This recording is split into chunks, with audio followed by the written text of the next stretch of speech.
আমার সকল ছোট্ট ছোট্ট ছাত্রছাত্রীদের নোটবুকসে স্বাগত।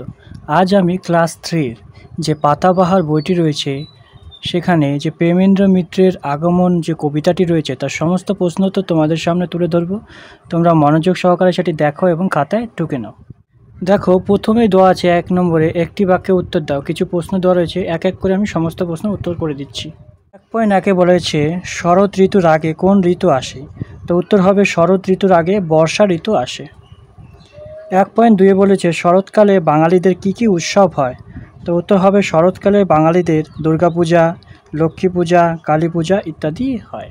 তবে 2 নম্বর বলছে 2-3টি বাক্যে উত্তর দাও। 2.1-এ বলেছে শরৎকালে প্রকৃতির রূপ কেমন হয়? তো উত্তর হবে শরৎকালের আকাশের বাতাসে সূর্যের উত্তাপ কম আসে, প্রকৃতি বিভিন্ন ফুলে ভরে ওঠে, চারিদিকে একটা স্নিগ্ধতা বিরাজ করে। 1.2-এ বলেছে শরৎকালের মেঘ দেখতে কেমন হয়? তো উত্তর হবে শরৎকালের মেঘ দেখতে সাদা পেঁজা তুলোর মতো এলোমেলোভাবে ওই মেঘ আকাশে এখানে ওখানে ভেসে বেড়ায়। 2.3 শরৎকাল প্রসঙ্গে মনে পড়ে এমন দুটো সাদা জিনিসের নাম বলো। একটা থাকে হচ্ছে আকাশ আর একটা থাকে মাঠে। কী হবে? উত্তর হবে শরৎকালে আকাশে থাকে সাদা মেঘ আর মাঠে থাকে হচ্ছে কাশফুল। 3 নম্বরে বলছে বুঝতে খুঁজতে আকাশ বাতাস এই জোড়া শব্দগুলির মধ্যে এমন ছন্দের মিল আছে তেমনভাবে ছন্দ মিলিয়ে নিচে তালিকায় সাজাও। দেখো, রোদ্দুর সমুদ্র, প্রাচীন অচিন, ধ্বনি আগমনী, বর্ষা ভরসা, হাক আছে ডাক। দেখো 4 নম্বর বলছে যে শব্দটি বেমানান তাতে গোল দাগ দাও। 4.1-এ রয়েছে শীত, বসন্ত, হেমন্ত, বৈশাখ, গ্রীষ্ম। তাহলে হচ্ছে বৈশাখ মাসটা হচ্ছে বেমানান হবে। 4.2 মেঘ, আগুন, বৃষ্টি, জল, বজ্রপাত। দেখো এগুলো সব আগুনটা একটু আলাদা, তার জন্য আগুনের গোল করা হয়েছে। 4.2 দুর্গা, কাশ, বরফ, নীল আকাশ। তাহলে এটা হচ্ছে বরফ হবে। পরে বলছে 5 নম্বর পাশের শব্দজুড়ি থেকে ঠিক শব্দ বেছে নিয়ে শূন্যস্থান পূরণ করো। এখানে দেখো কিছু শব্দ দেওয়া আছে, এই শব্দ থেকে এই শূন্যস্থান পূরণ করতে হবে। প্রথমে বলছে শরৎ আমাদের সকলের খুব প্রিয় ঋতু। ভাদ্র, এখানে কী হবে? ভাদ্র পরে আশ্বিন, এই 2 মাস শরৎকাল, তাহলে এখানে হবে আশ্বিন। এই সময় আকাশ থেকে বর্ষায় কালো মেঘ সরে যায়, তাহলে কি এখানে হবে? কালো। এবং নীল আকাশে ছড়িয়ে থাকে, তাহলে কী হচ্ছে? এখানে হবে নীল। তাকে কি সাদা রঙের পেঁজা তুলোর মতো মেঘ, তাহলে কি এখানে হবে সাদা, এটা হচ্ছে পেঁজা।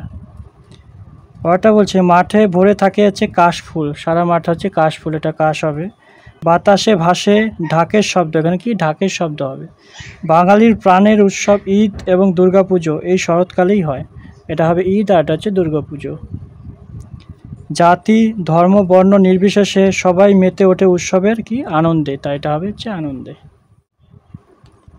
দেখো 6 নম্বর বলছে নিচের সূত্রগুলি ব্যবহার করে শরৎকাল সম্পর্কে কয়েকটি বাক্য লেখো। প্রথমে আছে নীল আকাশ, সাদা মেঘে ভরা, কাশফুল, উৎসব, বেড়ানো, ছুটি, মজা। এই সবগুলো দিয়ে বাক্য রচনা করতে হবে, তারা করে দিচ্ছি। দেখো উত্তর হবে শরৎকালে নীল আকাশ দেখা যায়, সেই আকাশে সাদা মেঘের ভেলায় দেখা মেলে।